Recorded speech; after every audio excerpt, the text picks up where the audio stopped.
encore une fois de plus à tous les passionnés de l'agriculture. Juste pour vous expliquer comment vous pouvez préparer votre terrain pour la culture du maïs. Nous sommes exactement en fin du mois de février et vous voyez ce champ qui s'étend sur une superficie de 20 hectares. Vous observez comment on a déjà mis tout au propre. Et on a mis tout au propre pour attendre le retour des pluies. Dès le retour des pluies, on va directement mettre le maïs en sol. On n'attend pas le retour des pluies pour mettre le maïs au sol.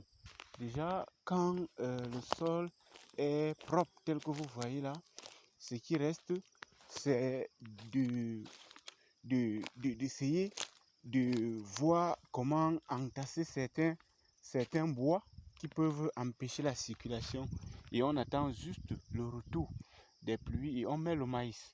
Donc sur cette superficie, nous avons décidé de mettre le maïs sur 20 hectares. Ce maïs va nous servir dans la nutrition animale. Donc le maïs que nous allons mettre, c'est beaucoup plus le maïs jaune, un peu comme depuis ici.